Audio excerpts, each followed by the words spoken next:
contarte lo que sucedió, que el amor de Dios miró desde el cielo y me encontró a mí.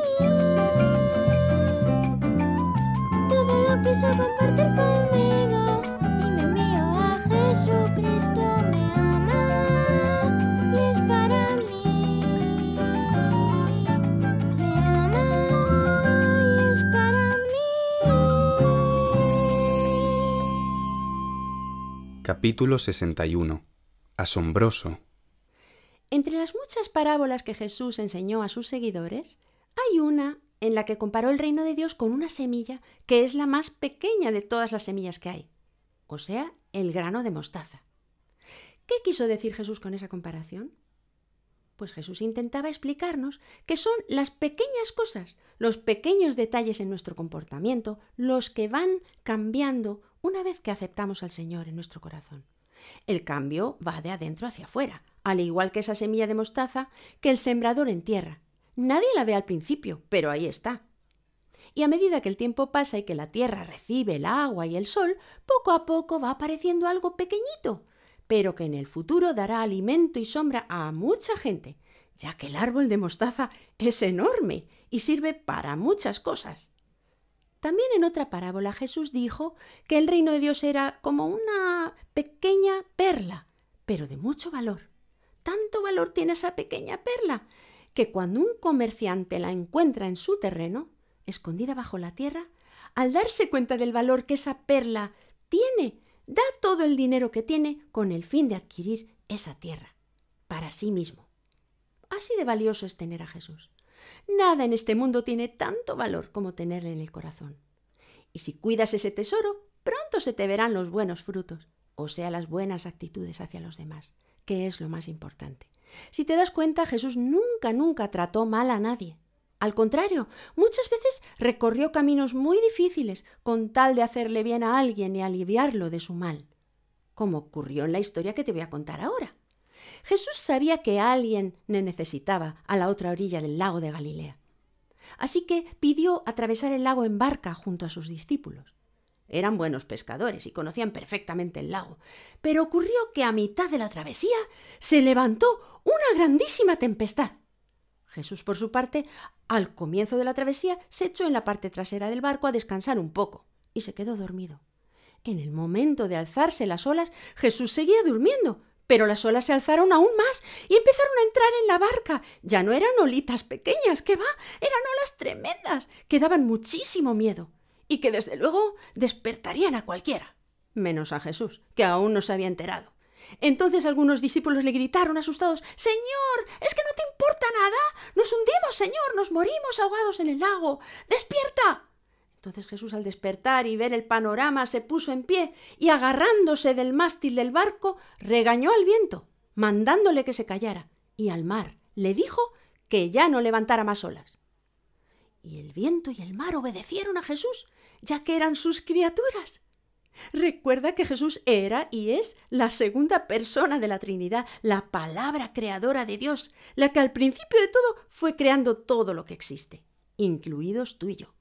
Así que el viento y el mar no tuvieron más remedio que hacerle caso humildemente y obedecer a su mandato. ¿Te puedes imaginar la reacción y las caras de asombro de sus discípulos? Fue algo increíble. Y llegaron a la otra orilla del lago porque Jesús así lo había determinado. Él sabía que allí iba a ocurrir una transformación muy importante, especialmente en la vida de un pobre hombre atrapado por Satanás.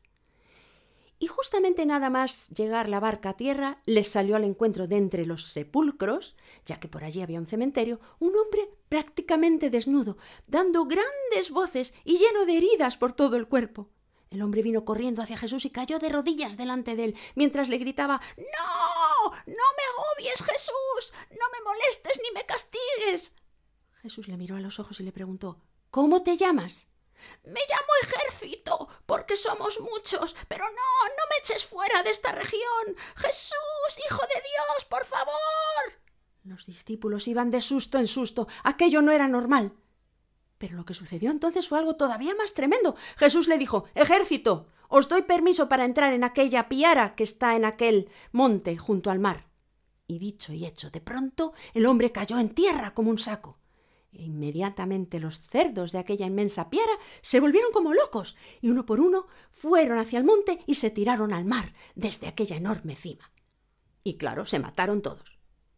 El hombre, en cambio, se levantó del suelo tranquilamente y al darse cuenta de cómo estaba desnudo y herido, buscó algo de ropa por ahí que le fueron ofreciendo unos y otros y se dio cuenta de que había recuperado la cabeza porque había vivido completamente loco, como fuera de toda razón.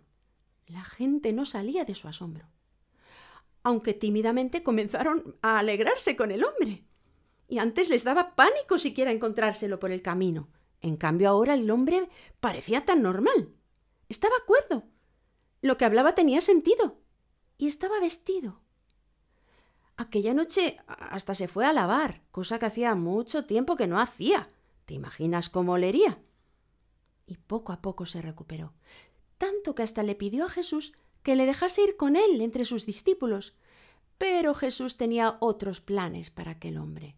Ve a casa, junto a tu familia, que te necesita, y cuéntales lo grande y lo misericordioso que ha sido el Señor contigo, le dijo Jesús. Y el hombre obedeció y lo hizo, y hubo muchos cambios en las vidas de aquellas personas. Sin embargo, a los cuidadores de los cerdos no les pareció nada gracioso que Jesús siguiera por allí con ellos, ya que les había echado a perder toda su fuente de ingresos. Ya no tenían cerdos a los que cuidar, así que le pidieron que por favor saliera de aquella región. Entonces Jesús se volvió con sus discípulos a la barca y de nuevo cruzó el lago en dirección a su ciudad, Capernaum. ¿Y tú? ¿Te interesa tener cerca a Jesús? ¿O también vas a pedirle que se vaya, porque tienes miedo a tener que renunciar a alguna cosa?